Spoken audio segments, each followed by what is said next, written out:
July the 6th.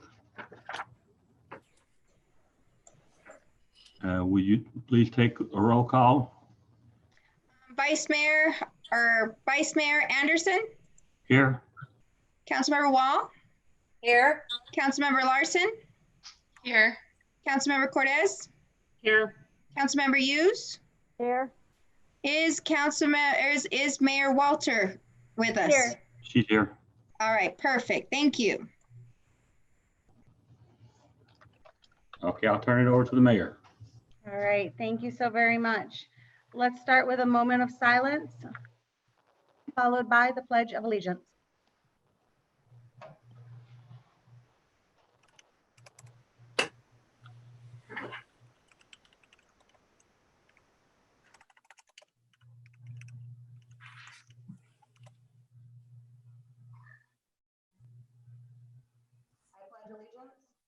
To the flag of the United States of America and to the republic for which it stands, one nation, under God, indivisible, with liberty and justice for all.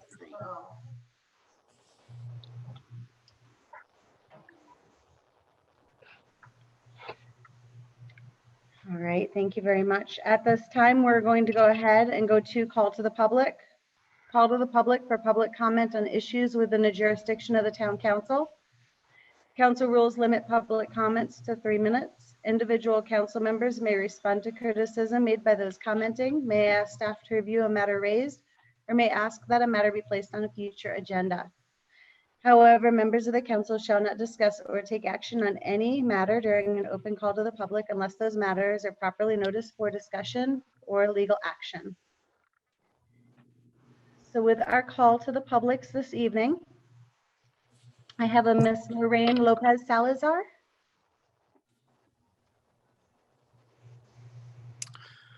Mayor, this is Trenton. I don't see Miss Lorraine Salazar connected into the Zoom meeting or called in currently. Okay, I do have a note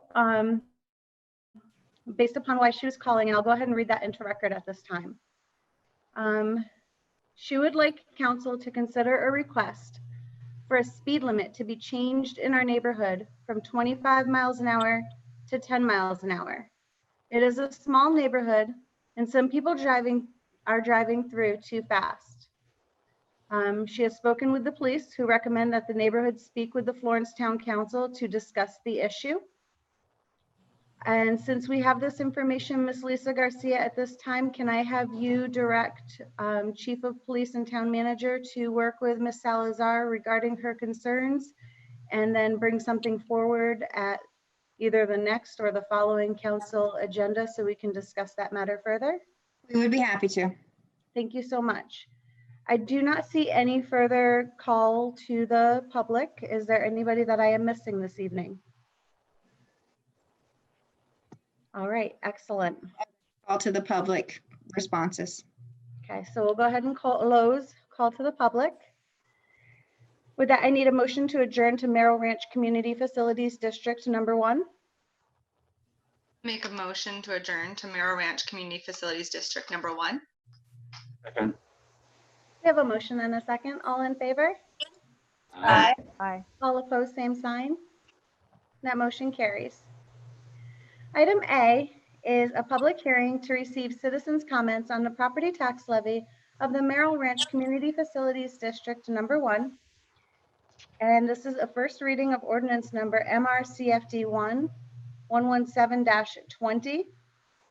This is an ordinance of Merrill Ranch Community Facilities District number 1, Town of Florence, Pinal County, Arizona, levying the assessed valuation of the property within the Community Facilities District, subject to taxation of certain sum upon each $100 of valuation sufficient to raise the amount estimated to be received from the funds for community facilities expenses for the year ending the 30th day of June 2021. At this time, I'm going to turn it over to Miss Becky Jimenez. Thank you, Mayor, Vice Mayor, and District Board President and District Board members. I appreciate the opportunity tonight to bring forward this public hearing on the tax levy. All tax levies tonight, I'll just preface this, are only for public hearings. The actual levies will be discussed on July 20th for adoption. Our levy this year in District Number 1 is a total estimated at $1.9855 on $100 of net assessed valuation. Within the district levies, you have two levies. One is for debt service and one is for administration of the district. So on the tax levy portion, it's 1.6855 to raise the funds of $552,717. And this is a different from last year. We had a much lower levy, but we also had some excess funds in this district that we had to use to adhere to the new state limitation on levy. We had a compounding problem this year because we had in this district a take back of funds based upon Pinal County valuation. So we had to pay back money. So it created an additional levy to provide enough funds to pay the debt service. So this is what we have this year to levy. All right, thank you for that overview. At this time, I'll go ahead and open up the public hearing to receive citizens' comments on the property tax levy of the town of Florence. Is there anybody who has called in or communicated anything?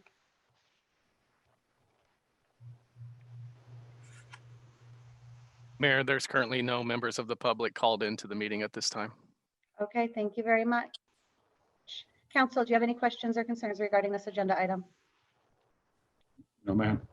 Okay, with that, I'm going to go ahead and close the public hearing and move to item B, which is a public hearing to receive citizens' comments on the secondary property tax for the fiscal year 2020-2021 for Anthem at Merrill Ranch Streetlight Improvement District Number 1, Anthem at Merrill Ranch Streetlight Improvement District Number 2, and Anthem at Merrill Ranch Streetlight Improvement District Number 3, and the first reading of ordinance number 696-20. This is an ordinance of the town of Florence, Pinal County, Arizona, adopting a secondary tax, property tax for the fiscal year 2020-2021 for Anthem at Merrill Ranch Streetlight Improvement District Number 1. Mayor, Anthem, yes. I think you missed item 6B. Oh my gosh. I ended up all the way down at 10. Yeah, Thank you, Vice Mayor. I was like, I said to go through my book and said, "My book wrong." no, that's all right. See, the interesting thing, and I'm so glad that you pointed that out. The interesting thing about computers sometimes is when they scroll down, I had my tab and I was thinking this does not sound correct in order, but thank you. So item B is, in fact, the public hearing to receive citizens' comments on the proposed final budget for Merrill Ranch Community Facilities District Number 1 and possible adoption of resolution number MRCFD 142-20, which is a resolution of the Merrill Ranch Community Facilities District Number 1, Town of Florence, Pinal County, Arizona, adopting the budget for fiscal year 2020-2021. Ms. Rebecca Jimenez.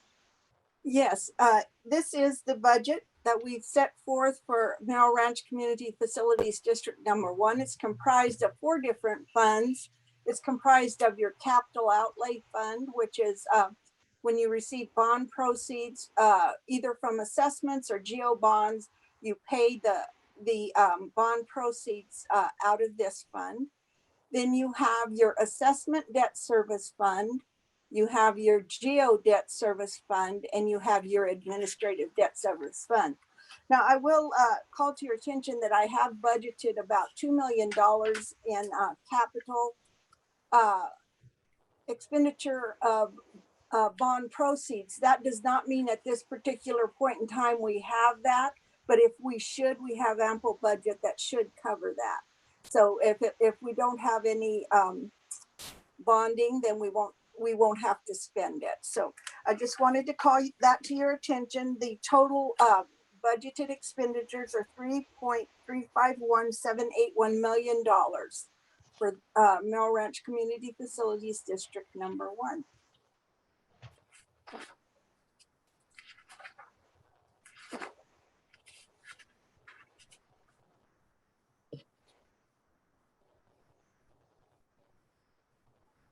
Can't hear you, Mayor. Carrie, you're on mute. You're mute. Mayor, I think you're on mute.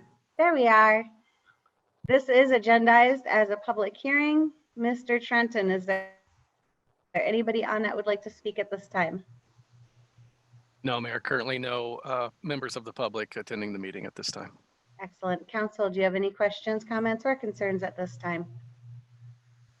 No. All right. So we are going to, at this time, move on to item C, which is set for this. Wait. Excuse me, Mayor, this is Yes, for ma'am. adoption tonight. The budget is for adoption tonight. Yes, it's possible adoption. I opened up the public hearing. Okay. With that, we need a motion. I make a motion that we adopt resolution number MRC FD1 142-20. Second. We have a motion and a second. All in favor, say aye. Aye. Aye. All opposed, same sign. Aye. And that motion carries. I'm having a slew of some technical difficulties here, so I'm going to pause for a quick moment while I just get everything configured correctly.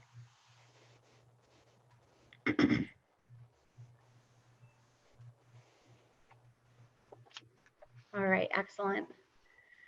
Moving on to item C. This is set for discussion, approval, disapproval of the Merrill Ranch Community Facilities District Number 1, February 18th, March 16th, and April 15th, 2020 special meeting minutes.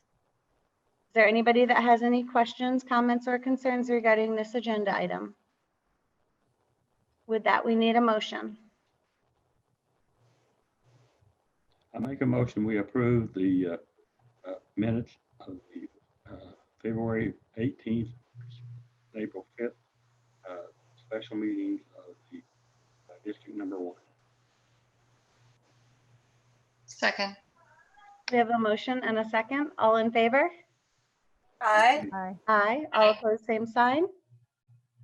Motion carries. Item number 7. Need a motion? I'll make a motion to adjourn from Merrill Ranch Community Facilities District Number 1. Second. We have a motion and a second. All in favor? Aye. Aye. All opposed, same sign. Motion carries. Item number 8. Need a motion? I'll make a motion to adjourn to Merrill Ranch Community Facilities District Number 2. We have a motion and a second. All in favor? Aye. Aye. All opposed, same sign. That motion carries. Item 8A is a public hearing to receive citizens' comments on the property tax levy of the Merrill Ranch Community Facilities District Number 2 and the first reading of ordinance number MRCFD 2-17-20, which is an ordinance of Merrill Ranch Community Facilities District Number 2, Town of Florence, Pinal County, levying the assessed valuation of the property within the Community Facilities District subject to taxation of certain sum upon each $100 of valuation sufficient to raise the amount estimated to be received from funds for community facilities expenses for the fiscal year ending the 30th day of June, 2021. At this time, I'll turn it over to Ms. Rebecca Jimenez. Thank you, Mayor. This year on Merrill Ranch Community Facilities District Number 2, we have a total levy of $3.55 per $100 of net assessed valuation. Again, this is for debt service payment and for administrative fees. The GO bond debt service payment is $3.25 per $100 and 30 cents per $100 for the administrative fees. That will generate a total of $838,361 to pay for bonding and administrative fees.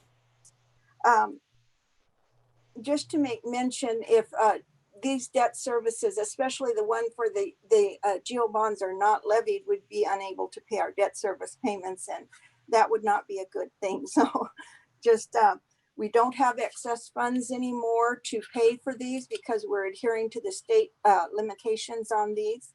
So that is why we levy just the exact amount that we need for debt service. Thank you very much for that explanation. This is for a public hearing. At this time, I'll go ahead and open up the public hearing. Mr. Trenton, has anybody joined us? Mayor, no members of the public have joined us at this time. Okay. Council, questions, comments, concerns?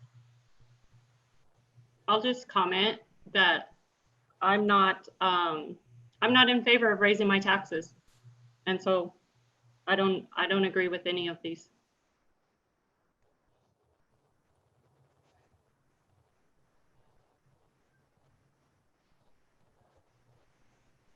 Are there any other council members that have questions?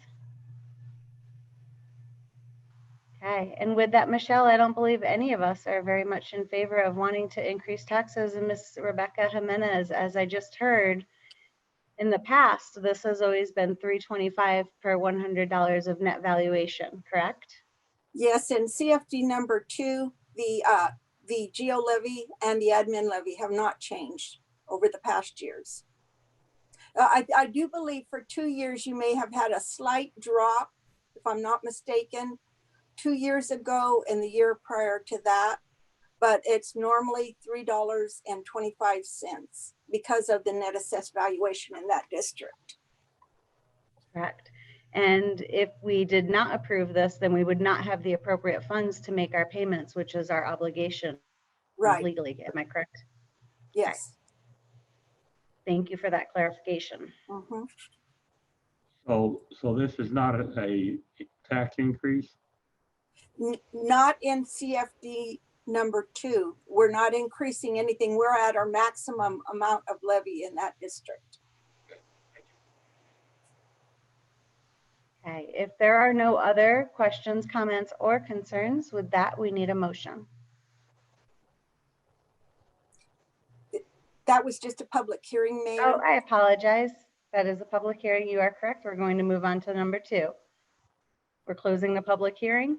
Item B is a public hearing to receive citizens' comments on the proposed final budget for Merrill Ranch Community Facilities District Number 2 and possible adoption of resolution number MRCFD 241-20, which is a resolution of Merrill Ranch Community Facilities District Number 2, Town of Florence, Pinal County, Arizona, adopting the budget for fiscal year 2020-2021.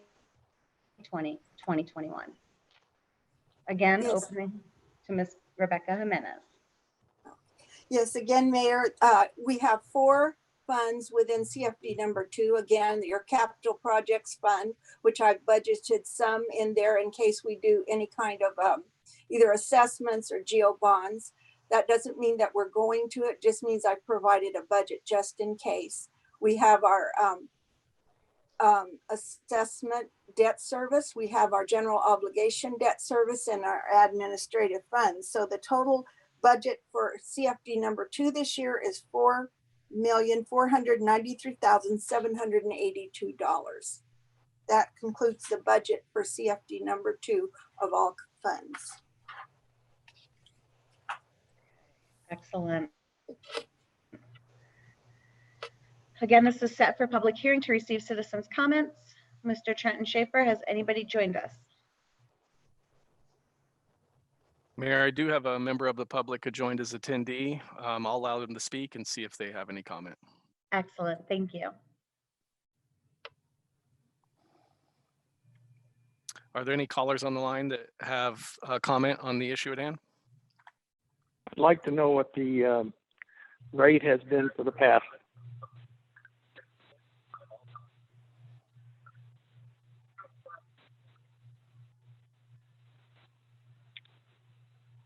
I wanted to know what the previous rates were. For last year, it was the same, $3.25 on the GO levy and 30 cents on the admin levy. Hi, sir. For sake of the minutes, can you please state your name so we can adequately have you as part of our minutes?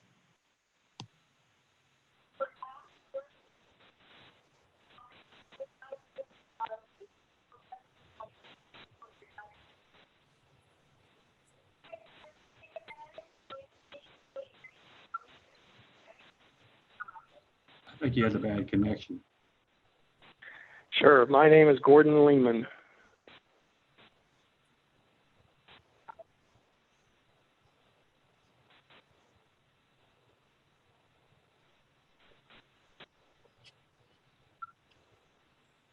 Seems to be a little bit of a delay.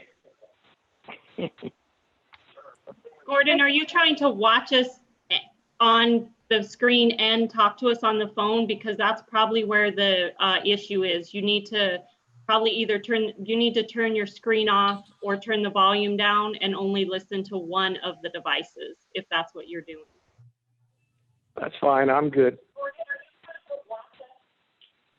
Sorry for that.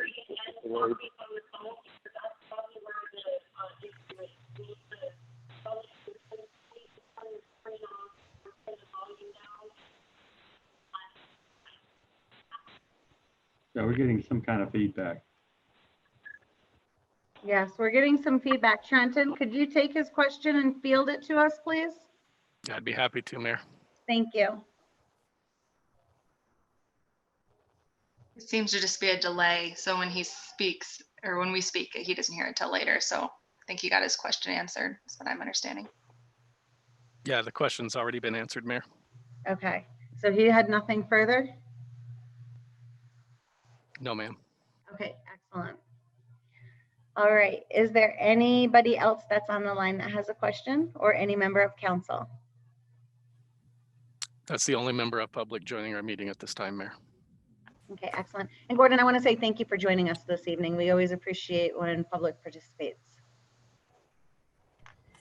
All right, so with that, this item is agendized for possible adoption. So at this time, I would appreciate a motion.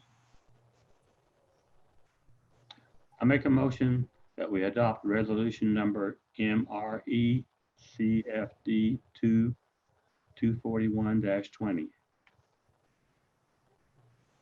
A second. We have a motion and a second. All in favor? Aye. Aye. All opposed? Aye. Motion carries.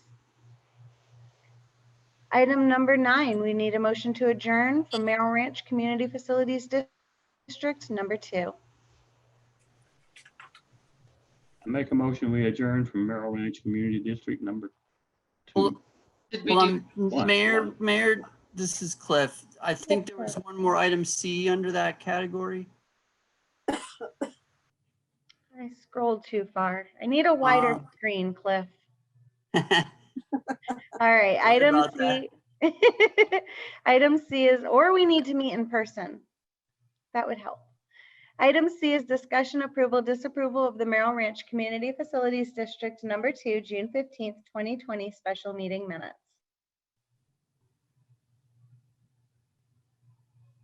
Need a motion, please. It's your turn. I make a motion we approve the Merrill Ranch Community Facility District number 1, February 18th, March 16th, and April 15th special meeting Second. minutes, excuse me. Sorry, John. We have a motion and a second. All in favor? Aye. Aye. All opposed, same sign. And that motion carries. Item 10, public item number 9, adjourn from Merrill Ranch Community Facilities District number 2. We did that. And number 10, public hearings. Item A, public hearing to receive citizens' comments on the property tax levy of the town of Florence and the first reading of ordinance number 69520, which is an ordinance of the town of Florence, Pinal County, Arizona, levying the assessed valuation of the property within the town of Florence subject to taxation of certain sum upon each $100 evaluation sufficient to raise the amount estimated to be received from funds from the general municipal expenses for the fiscal year ending the 30th day of June 2021. Miss Becky Jimenez. Yes, Mayor and Council, this year we did not increase the levy amount. It's the same as last year. Last year, our rate was a little bit higher, believe it was 1.07 and a few decimal places. This year, it's 1.0585. But it did not require a truth and taxation hearing because we were not levying any more than we did last year. Excellent. And Ms. Jimenez, just for the record, in prior years as well, we have continually worked at decreasing, and I was wondering if you have those numbers in front of you as well. Decreasing the levy? Yes. Well, I don't believe that we have decreased the levy. We've always increased it a little bit in most years. So, but this particular year, we are not increasing the levy. Okay. But in going back through, it has resulted in a decrease in previous years. It depends on the net assessed valuation. Okay. I'd have to go back and give you a statistics on it. Right off the top of my head, I don't recall that. No. That's okay. Mr. Billingsley, do you have anything to chime in there? Because we've had some conversations about this, and that's just why I wanted to pop it up, because it seemed to be the appropriate time. It all comes down to nomenclature. So very consistently, the town has maintained the levy amount and by decreasing the rate. So when, as of late, our valuation has gone up annually in terms of the value of improvements. We've increased homes, property values have gone up, new businesses have been built, new infrastructure has been constructed. So when the valuation goes up, if you maintain the same rate, your levy goes up from year to year. The town has consistently over the last few years balanced the rate in order to not increase the levy. Does that help? That's an excellent explanation. I don't know specifically what that is. I know we've produced that before, but and I think it was part of Becky's presentation on the budget that she made to council, but I hope that helps. Yes, sir, it was. Thank you to both you and Ms. Jimenez. I think the bottom line is that we've always tried to keep the taxes that we pay out of our pockets at a close to the same rate, right? Correct. Right. Okay. Thank you, Vice Mayor. All right, this is set for a public hearing. At this time, I'll go ahead and open that up. Mr. Trenton Schaefer, is there anybody who would like to speak at this time? Okay, any council members? I'm sorry, Mayor. Are there any members of the public that would like to speak at this time? If so, please state your name and address.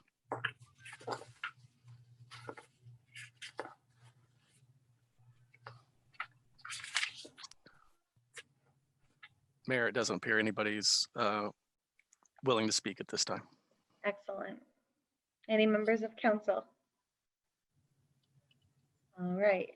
Again, this was a public hearing, and this is for the first reading of ordinance number 695-20. Item number B, again, is a public hearing.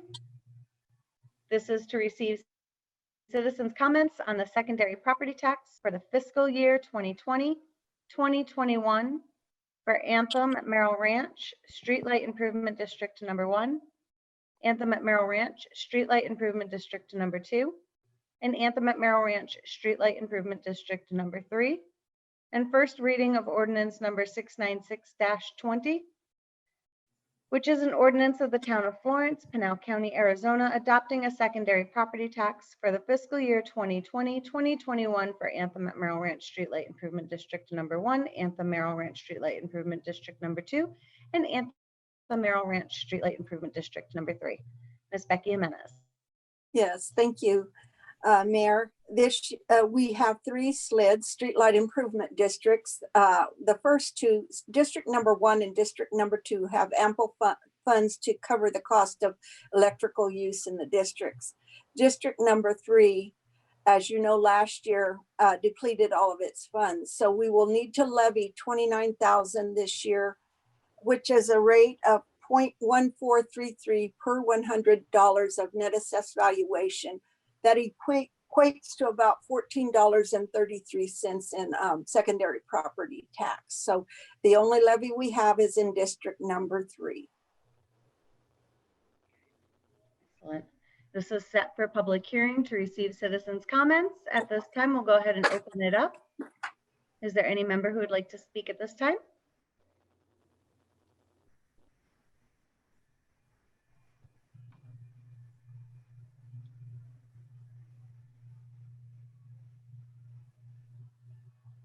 At this time, no members are ready to speak on this issue, Mayor. Excellent. Council, do you have any questions, comments, or concerns at this time? Trenton, I have a community member that's reaching to me through my phone, and they can't seem to find the link so that they can join the meeting. Can you assist us with that? Sure. The link to the meeting is available on the council agenda found on our website for them to be able to call into the meeting. They're not able to actually connect to the meeting on video. It's audio only for attendees.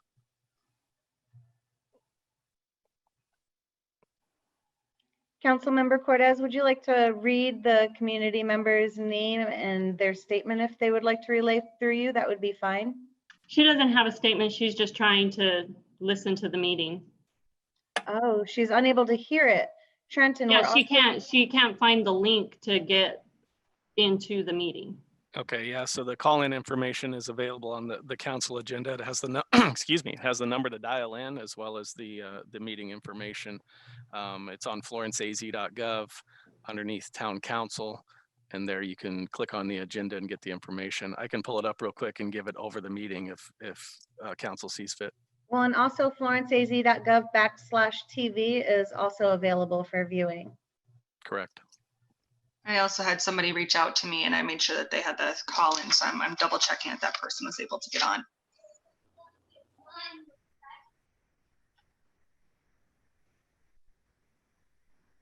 Mayor, would you like me to provide the call-in information live on the meeting right now? Yes, go ahead, please. Okay, one moment, please.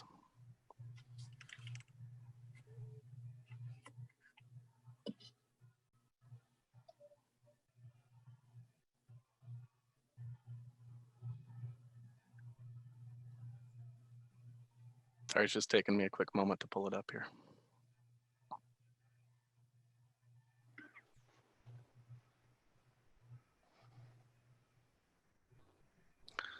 Okay, for members of the public wishing to call in to our council meeting, you're going to need to dial 669-900-6833. The meeting ID is 859-4662-6364. One more time, the phone number is 669-900-6833, and the meeting ID is 859-4662-6364. My person was having trouble she couldn't even find the live part. So I sent her the link that the mayor just gave, and that should direct her at least to be able to see us. I just tried it and it worked fine on my other device, just so I could double check it. Yeah, the link is correct, florenceaz.gov/TV. Trenton, can you put it on the Facebook page Sure, I'd be happy to post it up there. while we're still on? Yes, ma'am.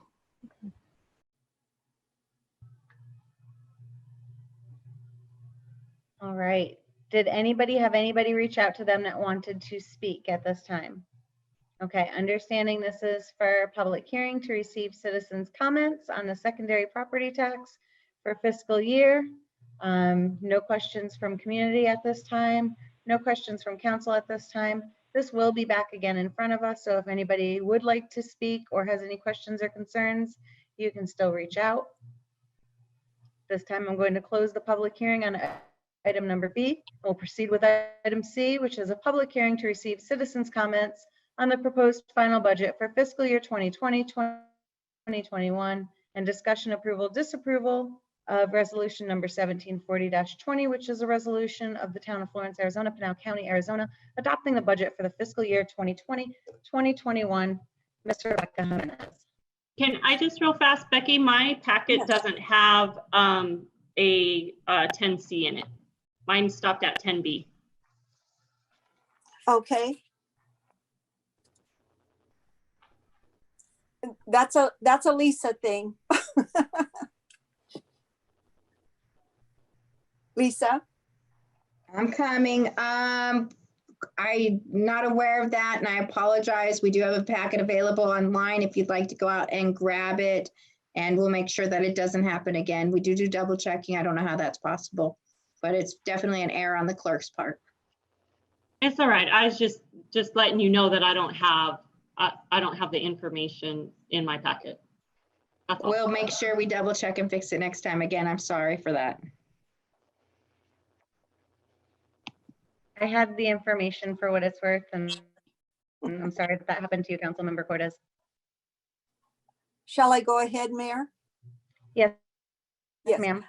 Mayor and Town Council, we have provided you the budget in a work session and had discussions on portions of the budget. The final budget numbers are $47,075,242 in estimated expenditure for this year. This year is our first year under permanent base adjustment, so we have a cap of expenditure of $32,251,744.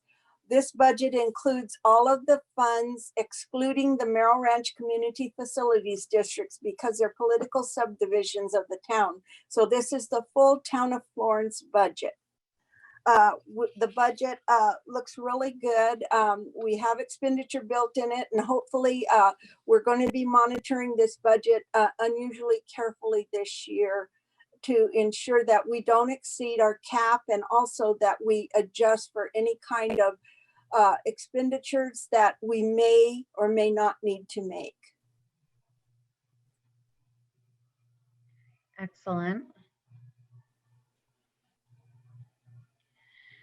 This is a public hearing to receive citizens' comments on the proposed final budget for fiscal year.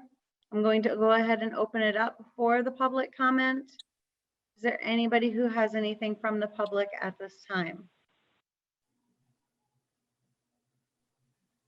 Public's currently on the line, just waiting to hear. Thank you.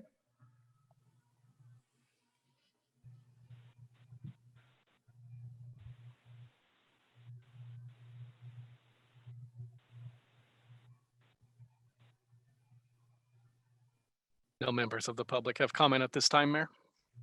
Okay, excellent. Council, do you have any questions, comments, or concerns regarding the budget this evening? I do. Councilmember Hughes. Okay, on Schedule E, under General Fund, you've got Development Services. It's up over $24,214 from the 2020, the budgeted into actual. And then I'm not quite sure, is the Development Services and the Community Development under the same, is it the same line item? Community development is one budget. No, Okay, what- but under community general service. fund, I'm sorry. under general fund on Schedule E, Yes. it's got development services. So where is that from? What, is it the same as community development? Yes, it is. Uh-huh. Okay, so it's over 24,000 on Schedule E, and then you go over to Schedule F, and you're 85,000 over on that one. So you're over $108,258 over what it was budgeted for to what the actual costs were. What Yes, happened? what happened was the increase in housing development, which required additional services and additional personnel, but we compensated within the general fund budget for that. We had some budgets that were way under what they anticipated spending, so we compensated that expense with that. We could not manage in community development with a budget that we had started out with during the year. We did not anticipate such a large housing explosion this last year. So was this, there was no salary increase?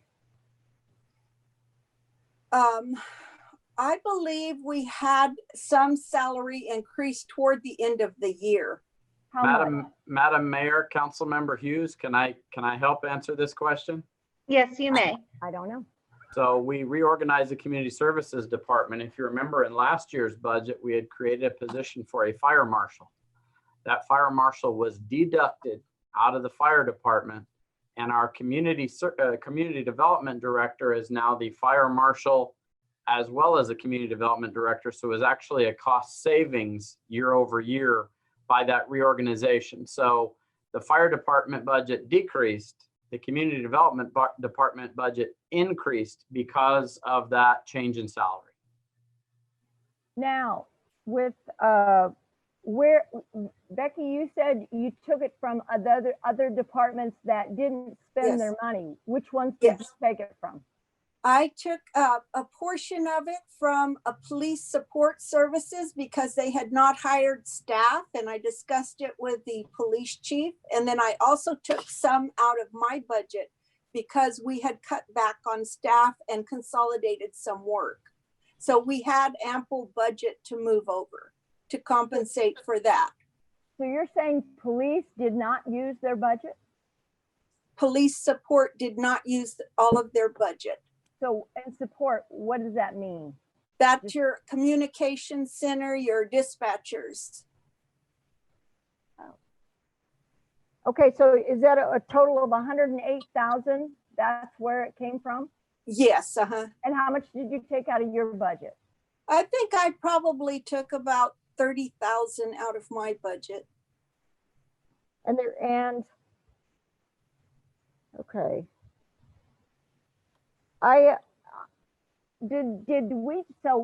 We decreased the person that was the fire marshal, that salary was decreased from the fire budget, correct? Correct. When you look at year over year, that position was included in the fire department in last year's budget.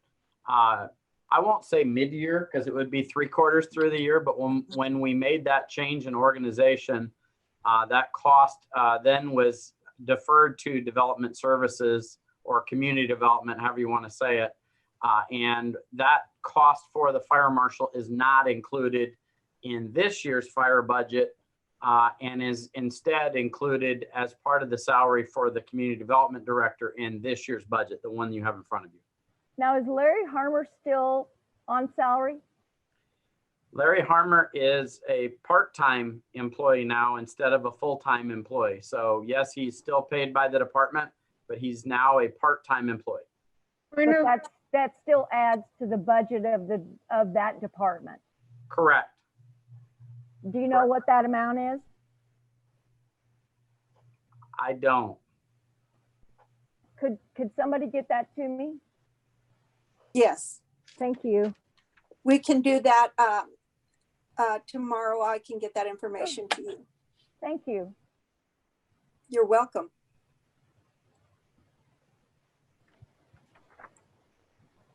Any additional questions? I have a question on Harmer. What about his retirement and all the fringe benefits as a part-time? Do we still pay that? Mr. Anderson, I'll just have to have finance and go back and research that and see how Mr. Harmer is paid. If I recall correctly, we have two different types of part-timers.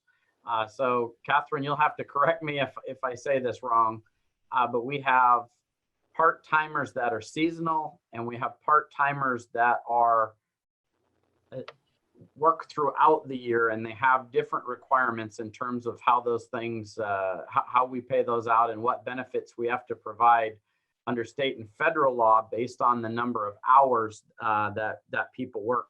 I believe that cutoff is now 36 hours, Catherine, if I'm right. If it's less than 36 hours and for throughout the year, or more than 36 hours, whereas years ago, it used to be 40 hours, but that amount has changed in terms of what we have to provide. It's actually 30 hours, Mr. 30 hours. Billingsley.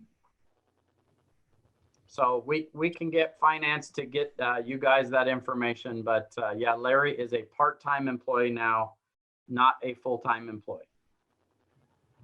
With not having that information, can we table this to the 20th? If And you do not, revisit it with the new information? if you do not adopt the budget tonight, I cannot levy on the 20th. I have to have 14 days between adoption of the budget and the levy. Well, until I have all the numbers in front of me, I don't feel like I would be comfortable voting yes. But I'm just one vote. Can I ask a question? Another question. So Brent, just to clarify for me, when you said that the fire marshal was not added into the fire department's budget and was moved over to community development's budget, so the fire department is now less that dollar amount because they don't have that position anymore, correct? Am I understanding that correct? Yes. So if we went into the Wayback Machine to this meeting last year when we approved the budget, fire department requested 2 positions last year in the budget. They requested a 3rd battalion chief and they requested a fire marshal. The 3rd battalion chief was turned down. The fire marshal was approved by council, but only at the mid-year. So we would not start advertising until the mid-year for that position. So when it came time to advertise for that position, and we got this applicant in terms of community development, sat down with the fire chief, sat down with our management team, and we came up with a philosophy to not hire that fire marshal position, but instead to combine those positions to get the more bang for our buck, and having a community development director who is also a fire marshal. Does that make sense? Okay. Yes. All right, Mayor? thank you for that. Mayor, I have one more question. Proceed. Okay, under economic development on Schedule F, you have 183,225 on 2020. What did you use those funds for? On the What were ED, ED. I would have to get you a breakdown of that. I don't know off of the top of my head. There were several items that were budgeted. If you're looking at economic development fund or department, that ends on June 30th of this year. 2020, 2021 is a new budget year, and we used the town clerk's budget for that number category. We switched it over. But I'm not quite clear on exactly what you're asking me, because we had ED monies budgeted and we used whatever was budgeted. There's a variety of things that were included in that budget. Right, and that's my clarification, is I wanted to know for this year, we depleted funds because I know sometimes it was used for a salary that wasn't really for an ED person. And I know that the budget committee now budgeted a economic development director position for the 2021. Is that correct? Yes. Okay. Yes. But I wanted to know what happened to the funds from last year. That's all.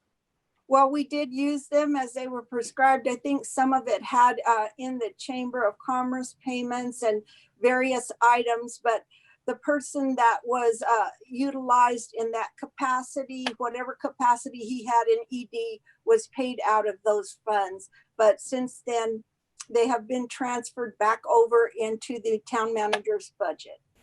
Oh, okay. Okay. That's correct, Becky. I think that Yes. the council member is referring to a member of our administrative staff. Last year, that individual was paid out of the economic development budget as approved by council and our position approvals. And that budget has been changed, and that individual is now in the admin department, not the ED department. Great.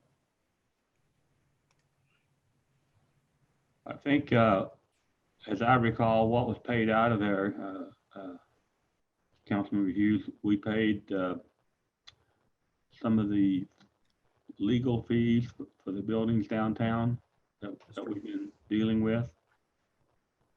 And the chamber fees were paid out of there. Is that correct, Brent? Yes, sir. There were a number of things. I believe that there was some small amount that was paid on marketing as well. But I think you're correct. Of course, I can provide you the detail on that, Councilmember Hughes, if you would like it. Thanks, Becky. You're welcome. All right. Now, also, in going through the budget, also, Brent, Mr. Billingsley, I noticed that the town has continued and we're budgeting funds for the facade grant program, the fire sprinkler grant, as well as the wireless fire alarm systems downtown. Can you take a few minutes just to share with the public regarding some of these programs and who do they contact? Because in going through the budget prior years, we haven't seen the usage that we really want, and we're going to, continue giving this our best effort to get the information out and try to get some of these programs used. Yes, ma'am. I'll do my best. So let's start with the facade grant program. This was a request that we got from council over 3 years ago.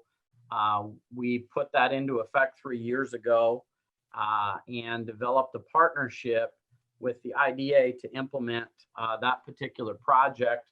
I know that we've received a couple of applications, but nobody has gone forward with a project under that grant program as of yet. Jennifer is far more of an expert than I am, but excellent question. Last year, actually an internal request that came from the Community Development Department was to take a look at providing a similar grant to assist with fire sprinklers in buildings in the downtown and in the historic downtown. Council went ahead and budgeted funds for that program last year. As you know, similarly worked out an agreement with the IDA to administer that as part of a grant. I don't believe that anybody has taken advantage of that program either. But as I understand it, you would reach out to one of the leadership team of the IDA if there was interest, and they would take grant applications throughout the year. Members of the public can also reach out to Jennifer here in our office, and she'd be glad to assist them in any way she can. I'm sure that she's online with us with respect to the meeting. The third item is the wireless fire alarm, of course, in the downtown. Now that program has been very, very successful. We've got a number of private businesses that have come online with respect to that program. And of course, I'm very proud to say that the town has brought a number of our facilities in the downtown onto that program. Most recently, our senior center. So been a very successful program. I believe that there are 9 total buildings in the downtown that are on the program. For anybody who's confused that in the public as to what the program is, the town essentially installed an alarm panel in the downtown. We paid for all the costs, and that was the major upfront cost, was the installation and the purchase of that alarm panel. We pay the ongoing monthly costs for monitoring with respect to that panel, and it dispatches to our alarm room for the fire department. So it allows individuals that have a building in the downtown to install a commercial grade fire alarm, which is required in most applications under the International Fire Code, at about 1/3 of the cost to 1/4 of the cost of what a typical fire alarm would be for a commercial building. And more importantly, since it is wireless. It doesn't require cutting holes in or trenching into the adobe or historic walls and disturbing those historic buildings. The sensors themselves are merely attached on the inside of the building. And we work with a vendor here out of Arizona as part of our Smart Cities initiative that will actually come out, survey the building, and give a parts list and design to the building owner. Been a very successful program. We're very proud of it. And thank you to council for funding those programs again this year. And I just have two more questions. One is that there's a lot of interest in moving the dumpsters and the recycling containers at Heritage Park. And I wanted to just talk about the money that we have had set aside in this budget to proceed with that project. And again, so communicate to the community what we're doing in regards to that project. Yes, ma'am. So this will be our second year involved in what Ben refers to as the Eco Station project. You'll probably recall that last year we purchased a piece of property to locate the Eco Station, as well as the water barn and utilities yard. It's adjacent to our existing public works yard. So actually two separate properties were purchased for this project. More recently, our public works department has hired an architect to do a design of those facilities. And from what I understand, it's being designed at this time. And then there are funds included in this budget in the CIP to construct at least part of those facilities in this next fiscal year. Okay, my last question is, in 2019 and 20, council had requested that the staff develop a partnership program for additional special events. Unfortunately, COVID-19, it had a negative impact on, the attendance in our music festival. Even though it was phenomenal, it was a great event. I know that many more people would have attended had it not been for the COVID. And our art festival that was postponed or canceled, depending on the perspective you want to look at. Has money been budgeted aside in the programming for 2020, 2021 for these items? Yes, ma'am. So as you know, Mayor and council members, this was a hot topic of discussion last year during the budget. Council set aside funds in last year's budget to develop partnerships specifically for two special events, music festival, art festival. RFPs were sent out twice. First time they were sent out, there were no responses. Those RFPs were changed, sent out again. Two partnerships were developed and those partnerships were awarded through council the contract. As you said, Mayor, the first of which was the music festival. Yeah, it hit right as COVID was hitting. And although I attended the whole thing and it was a spectacular event, I know that a lot of folks were disappointed with the amount of people that were able to come out for that event, but it was very well done. Our partners did a phenomenal job, and our staff did a phenomenal job to try and make that project a success. In April, we were supposed to have the Arts Festival. As you know, that had to be postponed. I turned on the camera because I got Hezekiah behind me, and he's the new guy. And we were just talking about this the other day. I think the plan is that will occur this fall. Have they set a date, Hezekiah? Do you know? No. Haven't set a date yet. However, the plan is if things improve with COVID, that art festival will occur in the fiscal year budget that you're approving right now. Funds were included in this budget to have similar partnerships on similar events this year. Mary, if I could, I'd like to add something to that. Can I just finish and then I'll call on you? Yep. Hezekiah, thank you so much for joining us this evening. I want to say thank you for being here. And also along those lines with those special events, we've had some business owners reach out and they have some great ideas planned. And I'm not quite sure in regards to what funding is available through the department. I know that we have some special event funding set aside. but I do know that they had some visions of doing some reenactments of Florence's history tied in with the Third Fridays events. So maybe we can set up a meeting even to talk with those business owners and bring in their ideas as well. Would you be open to that? Madam Mayor, Council, Hezekiah Community Services, yes, most assuredly. We would love to be able to continue build partnerships in the downtown region. I know that's something that's on high on council's list, so we can definitely look into that. All right, thank you so much. Councilmember Cortez, go ahead.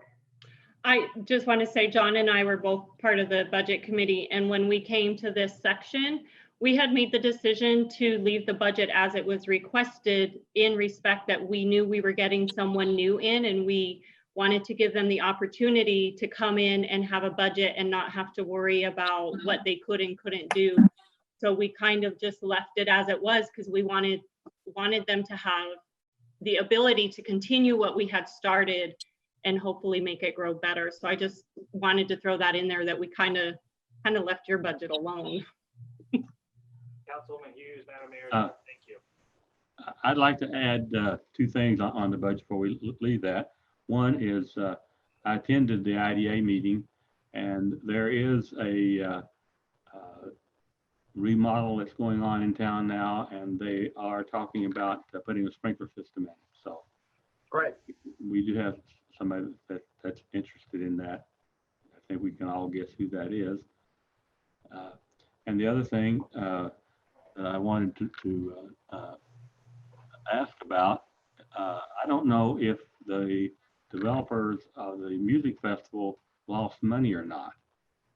And if they did, can we fund that out of the COVA funding? So, Madam Mayor, Vice Mayor Anderson, from my understanding, including the 24/5 that council and the town gave to the promoters as seed money, that allowed them to cover their cost on the program this past year. Good, good. Thank you. Excellent question. Thank you, John. Thank you, Michelle. I just wanted to say thank you, Michelle, for leaving that budget. I know those are programs that I was really hoping that would come to fruition, and so I was very disappointed when they didn't this year. So thank you for allowing them to have that when you were making the budget or when you were having this budget. So thank you, all three of you. All right. So I guess I just have a question then, just for clarity. So we have one council member who wants more information, and I think we would all probably appreciate the information that Councilwoman Hughes is going to get. But then we also understand that if we don't approve the budget, then that holds back everything else that needs to happen on the 20th. So how do you move forward at this point if you have someone who's not comfortable moving forward? So the way that I would move forward with this is the fact that before we have these meetings, I'd like to first start off by just reminding everybody that we have the opportunity to communicate with staff. We have the opportunity to ask questions. Second, I'm going to ask Mr. Billingsley, when we're looking at that overall financial impact, how much are we talking about right now? Boy, that's very difficult to say. I mean, I wrote down Councilmember Hughes's questions clearly regarding community development and Mr. Harmer and the ED fund.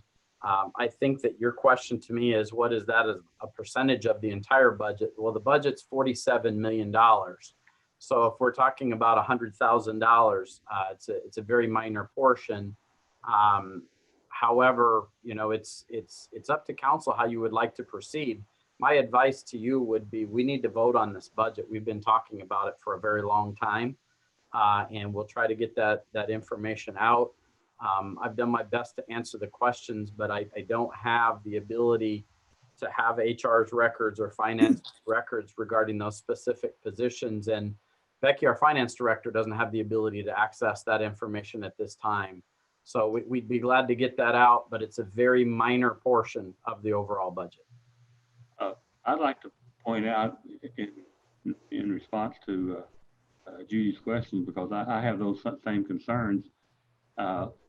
I look at those as being, technical issues that we need to get resolved.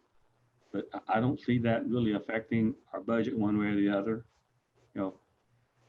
If we, for example, don't know whether or not we're paying his benefits, for example, we either pay him or we don't pay him, whatever the technical answer is. So I don't think that that's a reason to hold up the budget at this point. But I do want an answer to those questions, definitely. And then the third point I was going to make is it's just ultimately up to council, the way most motions are made, what motions are seconded, and what motions are voted on as a floor. Again, each of us were one voice, one vote. So this item is open for citizens' comments as well as council's comments.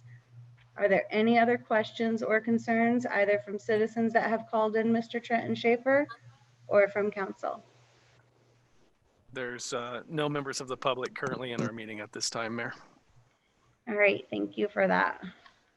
So are there any other questions, comments, or concerns from council? Can someone do the math for me real fast on what percentage 200,000 is of our overall budget? Come on, Becky, do the math real fast. I'm doing it Now right listen. now. Hold on just a second. I have to get my Excel up because I'm not good doing stuff in my head. I'm not either, not that fast. Hold on. And It is 0.0042. Thank you. For So it is 0.4%. I was going to say it's not much. No, it's 0.004%.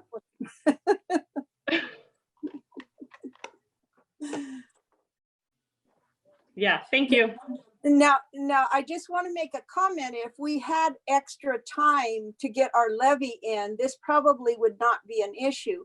But it's required that the levies be to Pinal County by July 27th.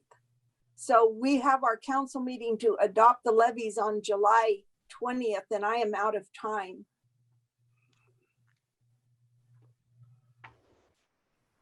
Okay, I'm going to go ahead and close the public comment period and ask council for a motion. I'll make a motion to approve resolution 1740-20, a resolution of the town of Florence, Pinal County, Arizona, adopting the budget for the fiscal year 2020-2021.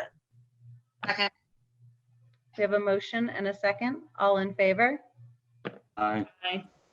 You're on, We Mayor. require a roll call. Mayor, I think we have to have a roll call on this item. Okay. May we have a roll call vote, please? Ms. Garcia. Mayor Walter, Aye. Vice Mayor Anderson, Aye. Councilmember Hughes, Nay. Councilmember Cortez, Aye.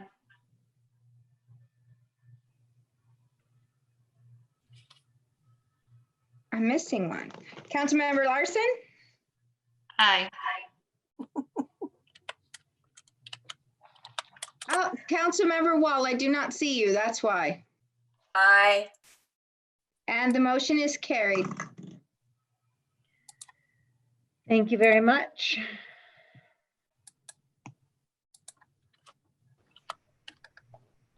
Next item is item number 11.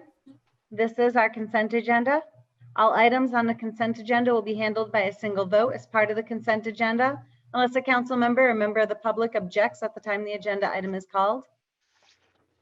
Item A is motion to authorize and approve and ratify an application to intervene by the town of Florence in the matter of the application of Johnson Utilities LLC through its interim manager, Epcor Water Arizona Incorporated, for a determination of the fair value of its water and wastewater utility plant and property, for increase in its rates and charges for water and wastewater utility service, and for related approvals. Docket number WS-02987A-20-0025 including that the town manager, the attorneys for the town, and the officers of the town on behalf of the town are authorized and directed to do all acts and things and to execute, file, and deliver all notices, certificates, filings, pleadings, correspondence, agreements, and other documents as may be necessary or convenient to carry out the terms and intent of this authorization. Item B is approval of accepting the register of demands ending May 31st, 2020 in the amount of $1,983,331.86. Ladies and gentlemen, that is your consent agenda. Is there any member of the public or council that would like any item removed at this time? I would like item A removed, please. Excellent. I would like item B removed at this time. Excellent. Okay, we're going to go ahead and make a motion to do nothing. And at this time, Clifford Matisse, can you please discuss item number A? We've never actually removed everything from the consent agenda. So ladies and gentlemen, this is a first. Yeah, thank you, Mayor. The item for the intervention is another or one of several proceedings in front of the Corporation Commission involving Johnson Utilities. This particular item allow the town to intervene and participate. There's a certain level of obligation when someone intervenes in one of these rate proceedings. So there is involvement by our specialist, our ACC specialist lawyer at Dickinson Wright, although he's not extensively involved when we intervene, but there is a requirement by the ACC for him to monitor proceedings and attend when there are hearings. This particular item, as the description states, there is the interim manager for Johnson Utilities, Epcor Water, Arizona, and they are trying to proceed or opening up this proceeding to look at the rates or increase the rates. I know, Brent, do you want to add any more detail with that? No, that's correct.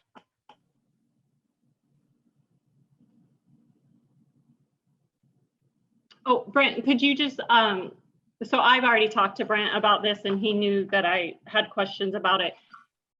Would you just share with them why I probably asked for it to just be set aside for a minute so we could kind of discuss it? Yeah, you bet. So Councilmember Court has reached out to me today and said, have you reached out to Supervisor Goodman? I know that he's involved in a lot of the issues regarding Johnson Utilities are in his district. And he has testified to the ACC, as I have, on behalf of, in my case, the town, in his case, the county. I know Mike well. I reached out to Mike today and asked him if he could give me a ring. He gave me a ring, and we had a discussion to make sure that we're all on the same page. And we confirmed that we're on the same page. The county has intervened. We have intervened. They appreciate the fact that we've intervened, and we're tracking all of these proceedings. Perfect, thank you. Are there any more questions or comments or concerns? With that, we need a motion. I motion that we approve consent agenda item A. Second. We have a motion and a second. All in favor? Aye. Aye. All opposed, same sign. That motion carries. Item B, Councilmember Hughes. Yes, question for Becky. On page 2 of 32, under liabilities, could you tell me why we paid $1959.37 in state fines?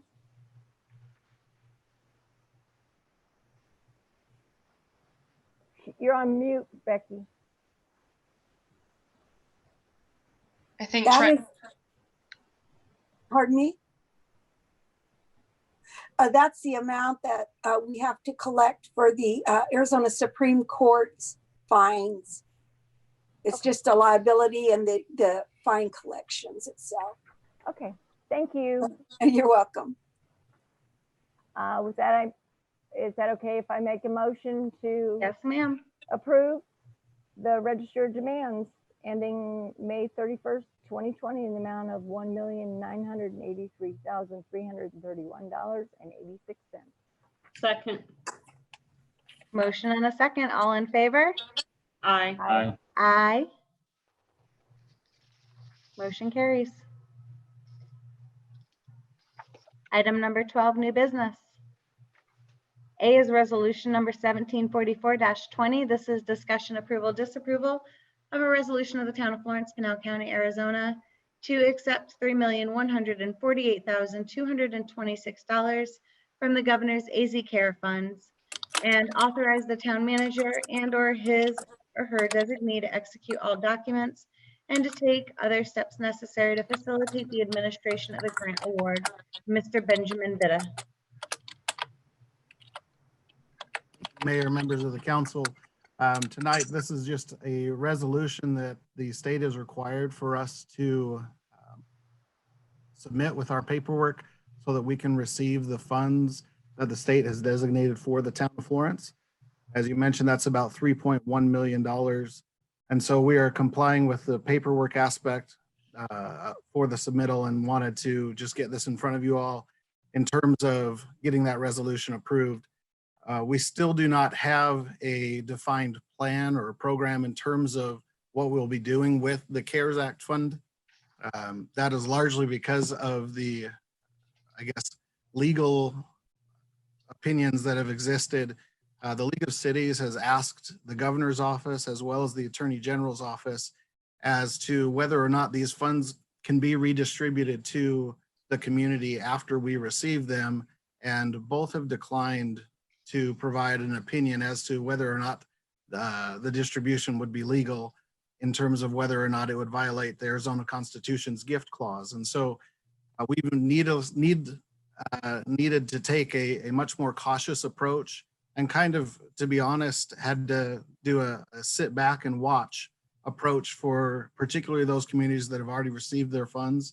And those would be Phoenix and Mesa, Maricopa County, Pima County, and the city of Tucson, and try to analyze what those communities are doing, and then just kind of watch to see how various entities are receiving those funds and if there will be any sort of legal challenge. And so as we've continued to watch those and then read the guidance that the U.S. Department of Treasury has put forth in terms of how the money should be spent, we will continue to develop that program.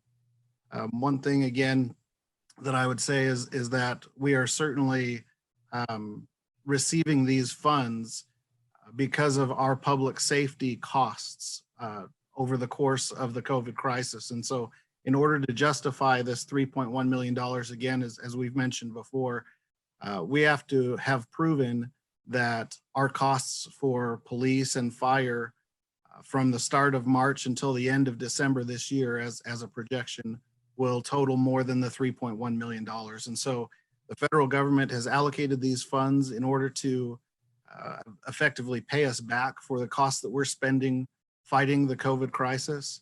And we want to be able to give some of it to the community. We've certainly heard the council's discussion in the past and think that that is a good effort, but we certainly don't want to get into a situation where we may have to repay those funds in the future because that would come out of our general fund. And so we're trying to do the best we can on all fronts and really balance the effort to make sure that the money is going for what it was intended for, but then also that we can stimulate the economy as best we can. So with that, I'll be happy to answer any questions. Council, do you have any questions? I do, Mayor. Who said that? Okay, Councilmember Cortez, go ahead. Ben, I was just wondering, so when we do receive the funds, it'll be a discussion before council on exactly how those funds will be distributed, even if it's all going to go just to cover costs that we've already incurred, that would not be a decision that would be made without council. Am I correct? Yeah, thank you, Madam Mayor, Councilmember Cordes. That's absolutely our intent.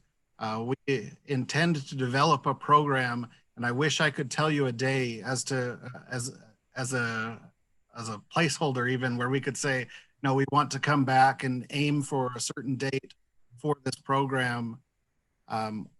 We're just nervous, and with the possibility of having to pay back dollar for dollar from our general fund or from our reserves for any dollar that we were to give out to the community, it makes us a little cautious. And so we're watching again those programs, but our intent is to develop a program that we feel that we can justify, that we feel falls within the guidance of the U.S. Treasury Department and all of their many pages of frequently asked questions and the legalese and mumbo jumbo that the federal government puts out.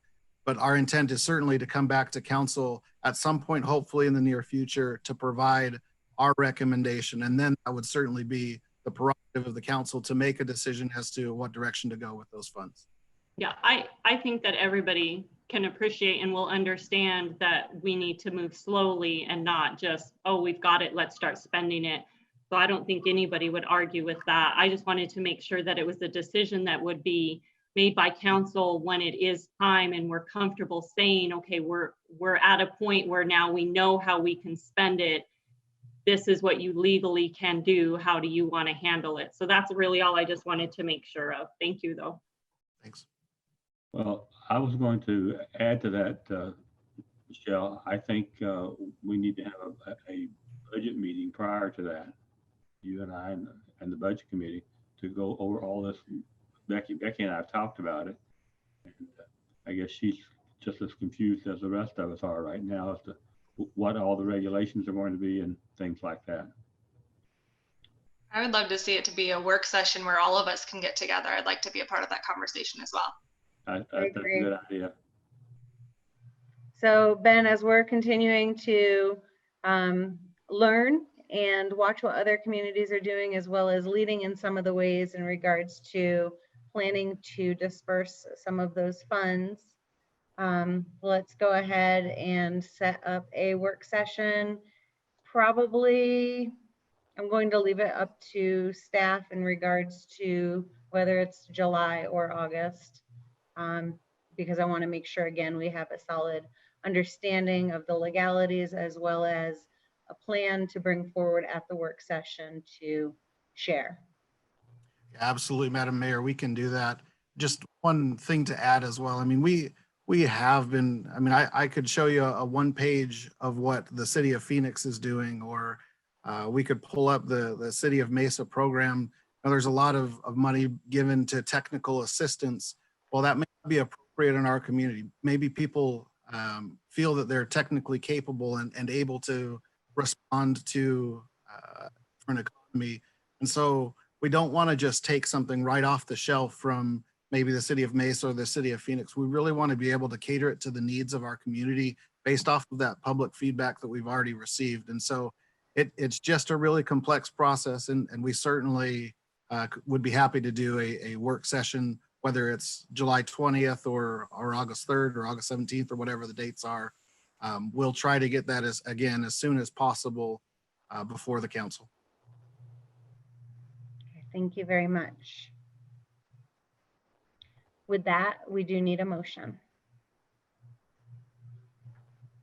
I motion that we approve resolution number 1744-20.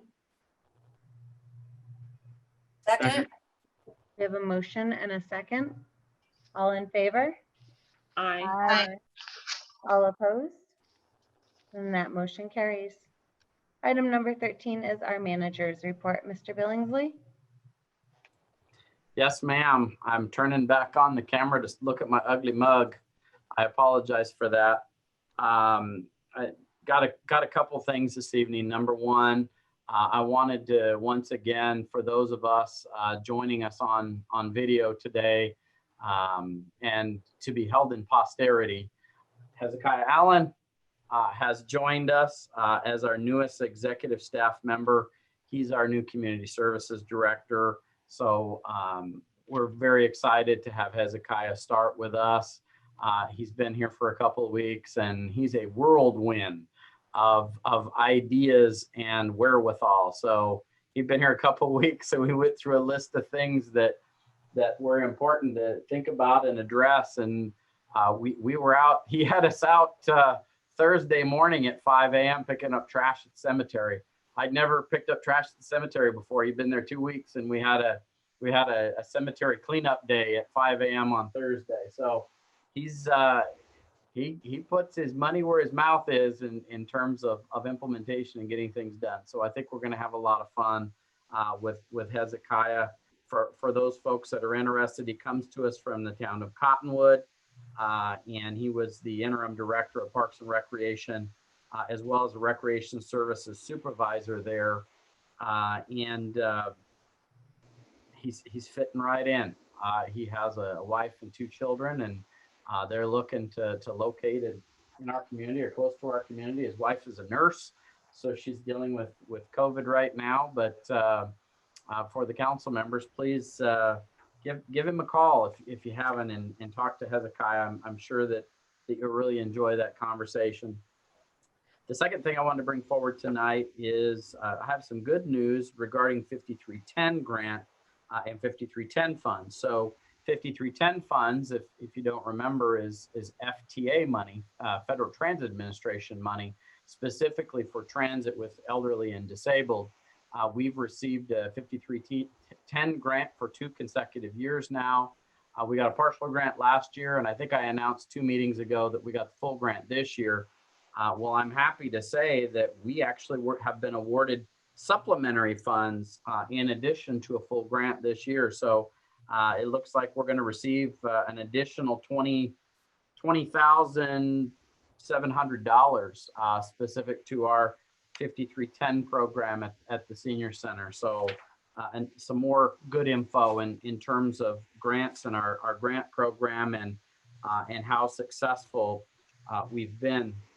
So one of the things that staff asked me to provide to council and to the public tonight is we've seen a lot of interest, or we've received a lot of calls and questions from the community about how to, if they don't have Wi-Fi at home, if they want to join and watch our council meetings, or parents have called and said, you know, I'm going to have my children do school learning online and we don't have Wi-Fi at our house.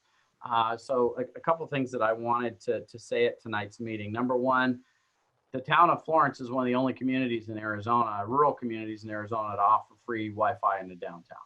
So there is free Wi-Fi in the downtown of Florence. We were the first community in Arizona, I believe, to offer free Wi-Fi in the entire downtown. We've been doing it for quite some time now. But in addition to that, the library has boosted their signal. So the library has a separate Wi-Fi provider from the town, and it goes through the county library district. And because they've had some folks asking, they've actually boosted their signal so it now carries outside the building, not just inside the building, but outside the building as well, in the first row of parking spaces, et cetera. So people can feel free to continue to utilize that Wi-Fi, and it's boosted around that library facility.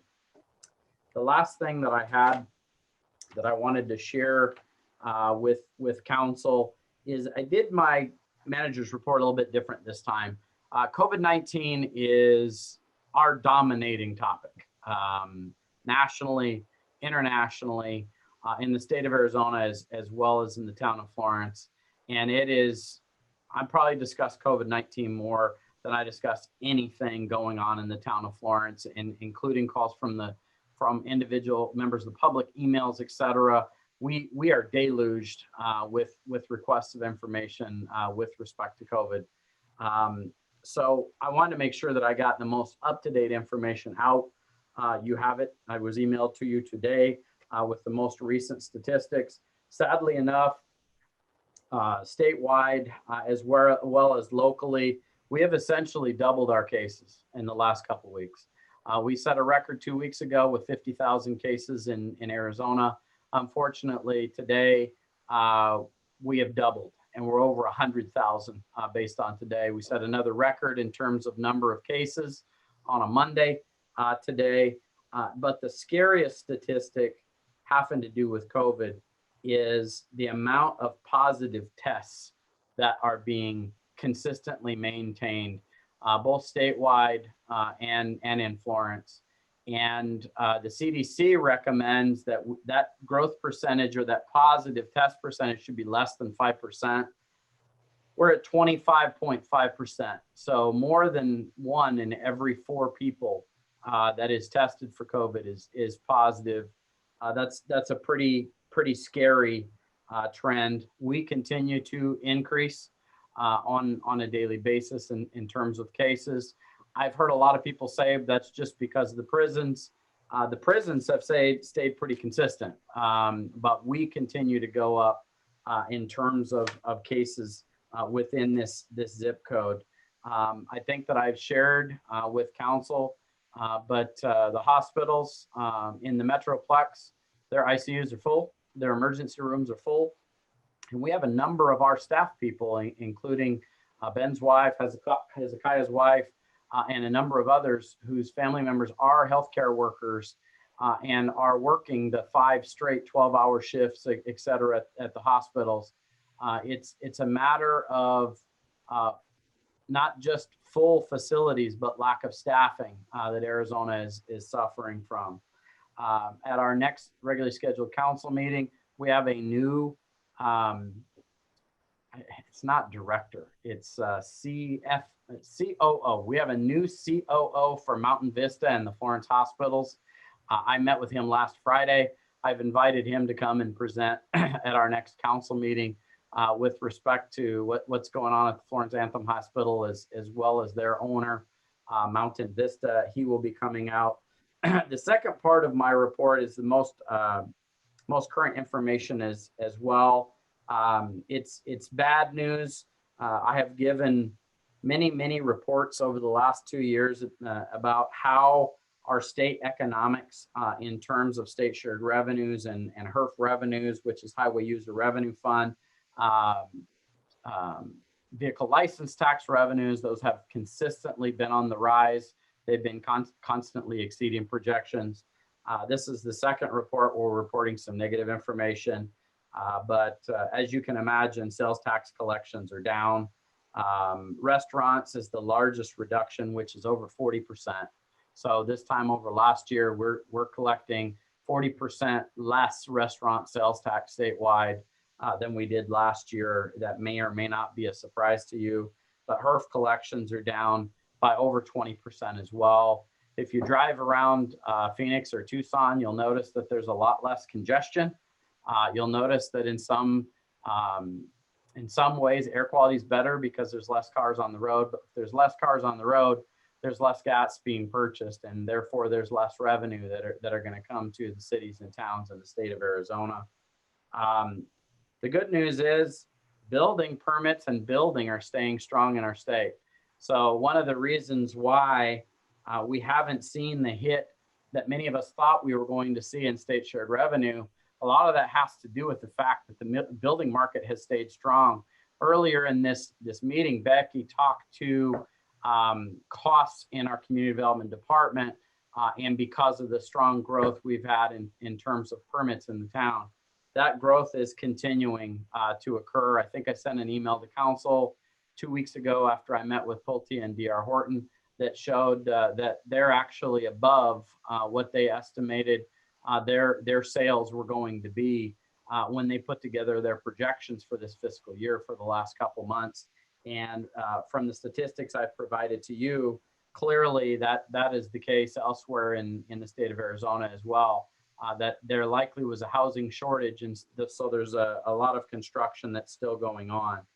The last item that I had in my report had to do with decreases in the correctional industry. Although the Florence prison closure is no longer a topic of conversation, the fact of the matter is the courts have been shut down. And you're aware that the state actually provided some guidance in terms of not ticketing certain offenses, like people that don't have a current driver's license or current registration because of the backups and the DMVs, et cetera. So when your courts have been shut down and less tickets are being written, also your correctional industry is not growing, but is shrinking. There's more people that are being let out of county jails, correctional facilities, than those that are being placed in there because of COVID. That's all I had. Were there any questions with respect to the manager's report? There's some questions, Tara. Go ahead, Councilmember Larson. You touched on it briefly, a couple different things. I guess I'll take it back first about transportation grants that we received. One question I get asked all the time is about CART and CART expansion into Florence. Do we have any update on that, or can you elaborate on that? Sure. Ben sits on the CART board, so he may be more appropriate. We have asked CART 2 straight years with respect to potentially adding additional regional service. Last year, CART was very much in danger, and they actually lost their funding for a period of time and had to maintain on their savings. That same request came out this year. If they are interested at some point, a study has to be done in order for federal funding to be used. That study would take 12 months to complete.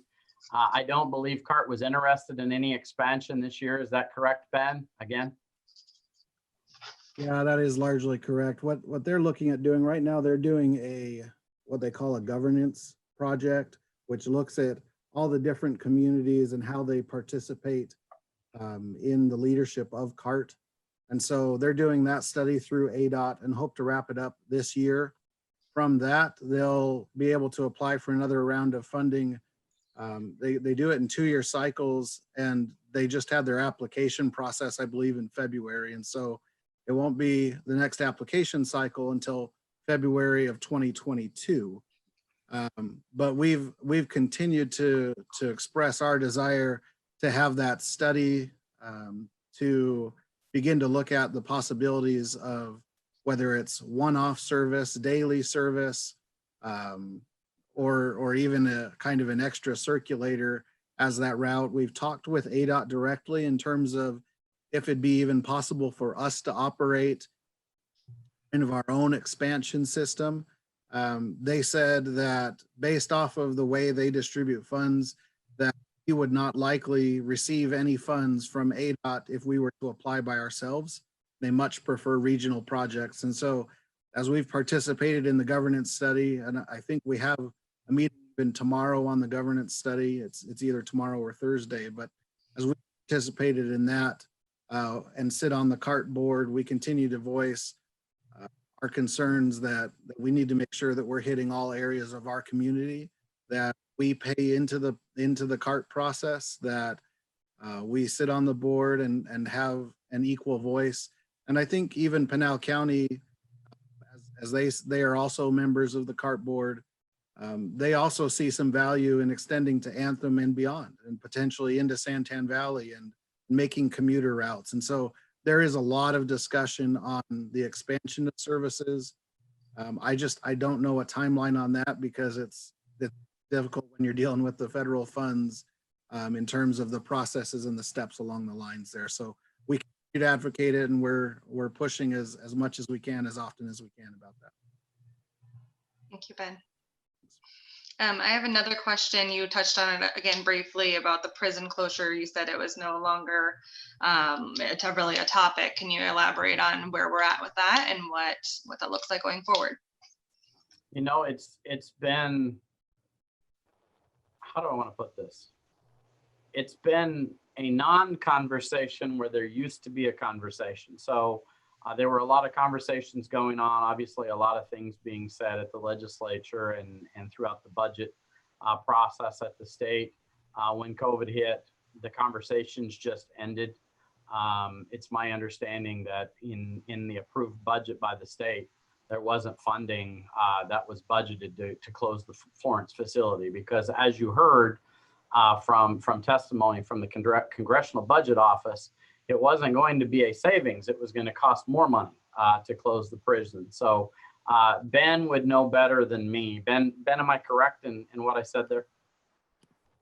Yep, that's true. The only caveat I would say is that now with the declining numbers statewide that Brent mentioned, There are about 3,000 vacancies across the system and in the various levels. So minimum security may have 900 open slots across the state, and maximum security may have 600.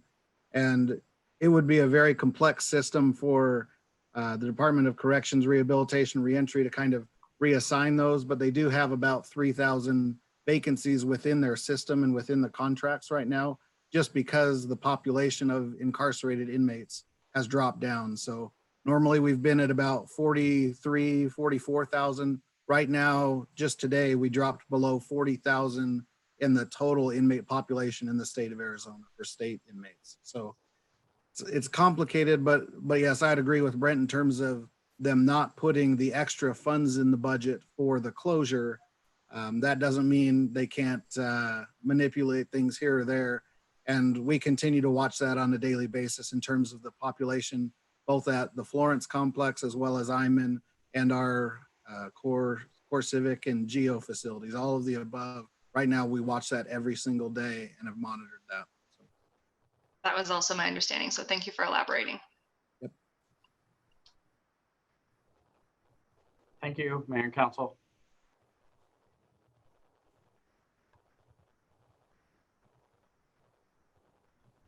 Thank you very much for your comprehensive manager's report and for the questions asked by council.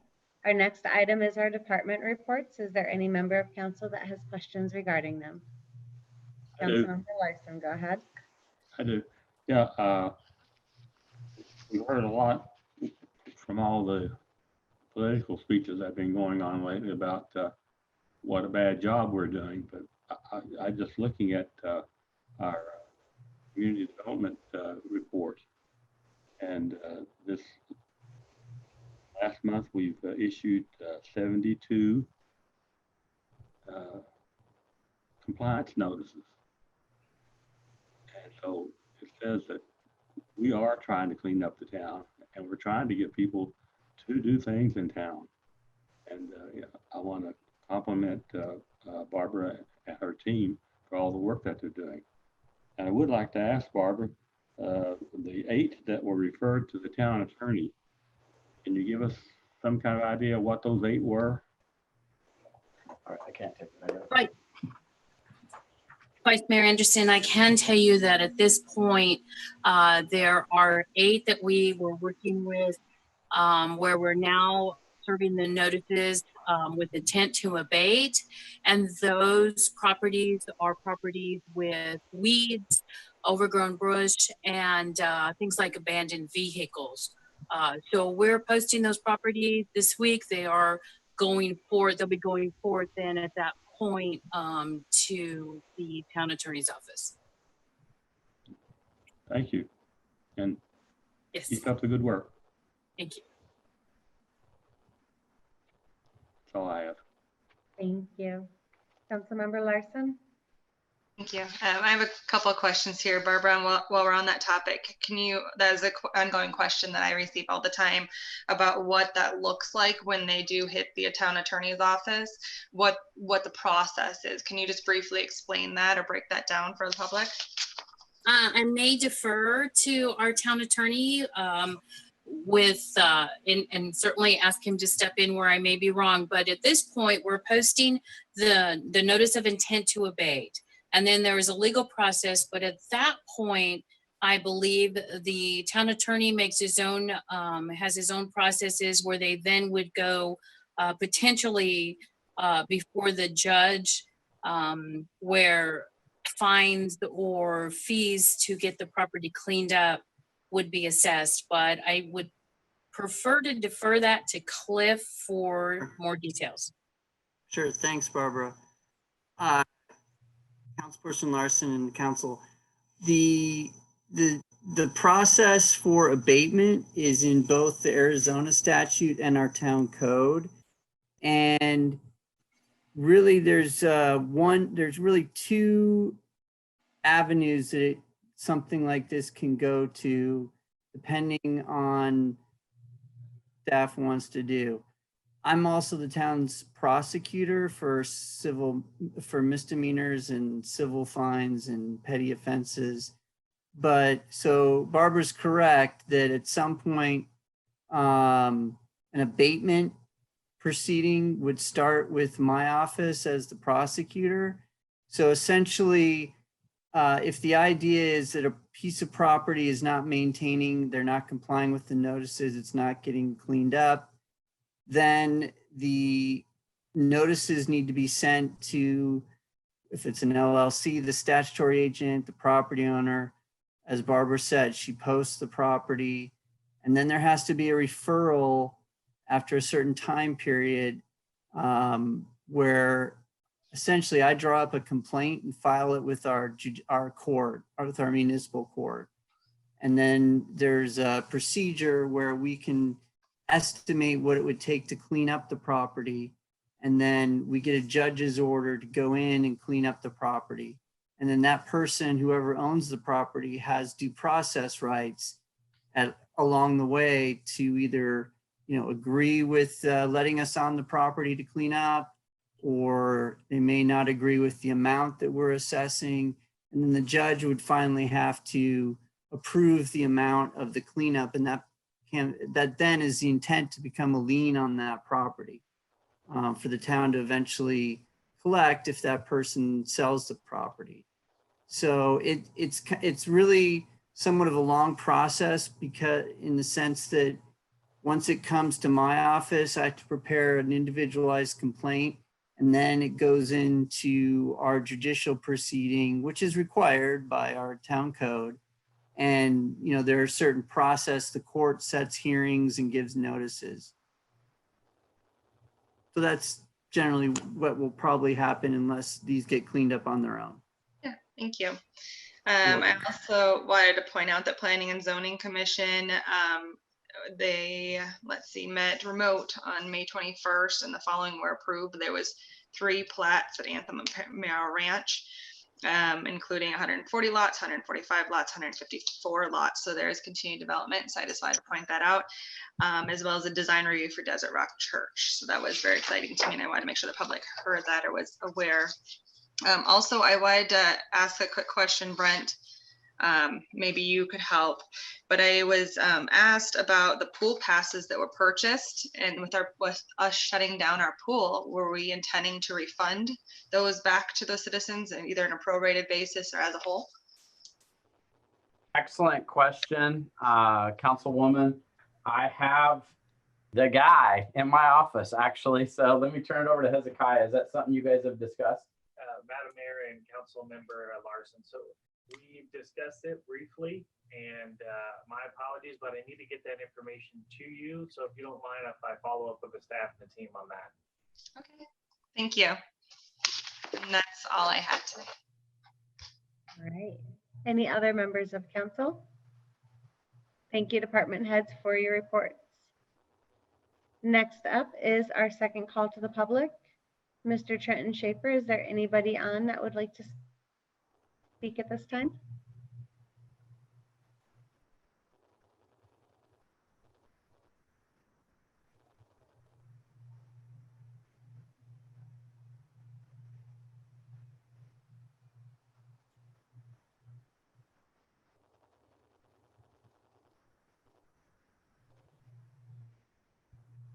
Ms. Garcia, has anybody notified in that they would like to speak? My apologies, Mayor. There's no members of the public online at the meeting at this time. Thank you so much. I appreciate it. Our call to the council for current events only. Councilmember Larson, go ahead. I think I've said everything I need to say tonight, so thank you. I hope everyone's staying safe and healthy and had an enjoyable 4th. And miss seeing you guys in public and out and about. So hopefully someday soon. Councilmember Wall. Thank you. First of all, I want to thank Hezekiah for the cemetery cleanup. I think you all know my affinity for maintaining our local cemeteries, and I was just shocked at the amount of litter and cleanup material that was gathered at the cemetery. And I hope that we can make this somewhat of a regular effort so that we never reach that level again. So thank you very much for that effort.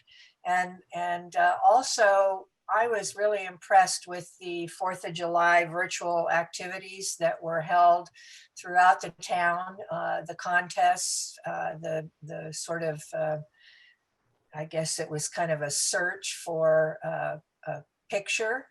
I think that was a great thing. The social media response I thought was excellent. So it's hard to do things like this virtually, but I think our community service department did a great job in maintaining some sense of patriotism throughout that day. That's all I have. Thank you. Councilmember Hughes? I'd like to suggest or actually request that in the future, all of our meetings be held back in the chambers with social distancing. But I think we have 6 people. I think we have the possibility of doing it. And I think a lot of discussions it'll be a little bit easier than being on Zoom. So I was wondering if that could be noted. Okay, thank you for that. Councilmember Cortez? So this will be a first for me because normally I just talk off the cuff, but today I had to type it out so I didn't forget anything.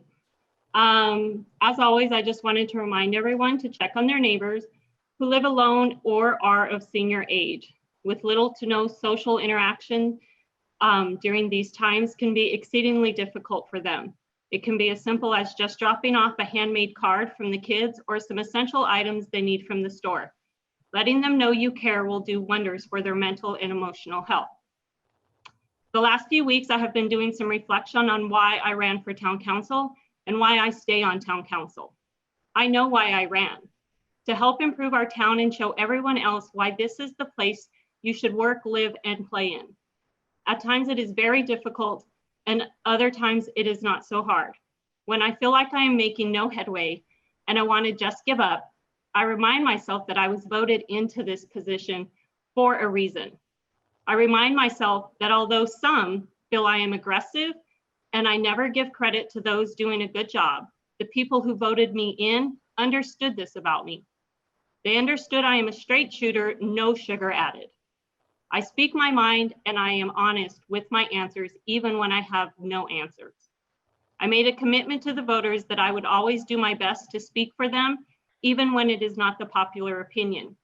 In recent weeks, my strength has been challenged and I have almost given up.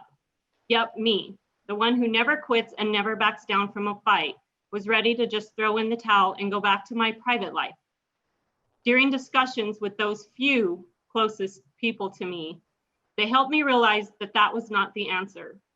That when it's tough and the fight is hard, that something is good on the horizon. I am in this to the end and I will do my best to fight for the citizens of Florence.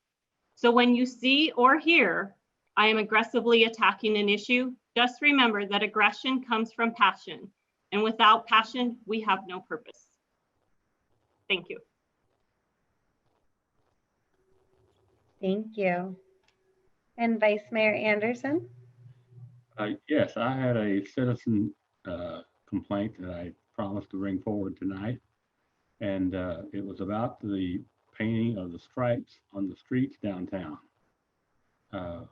We seem to be, according to this citizen, we seem to do this quite often because we're using a paint that wears out very easily, and there is better paint to be used, but it's more expensive. And the question was, shouldn't we be using the better product and not having to paint those parking places every year? It seems like we have to paint them. I don't know what it costs to do that, but Brent, you have any comment on that?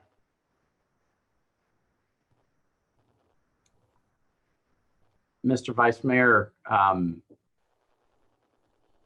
I don't know what to say. The striping paint, and I'll bring it up to Public Works. The only thing I can think of is, yes, thermoplastic could be used If thermoplastic is more expensive, I don't know if it's as much wearing off as it is black covering up the striping paint itself, but I'll make sure that I will let the Public Works Department know.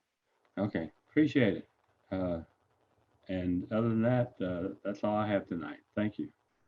All right, thank you so much.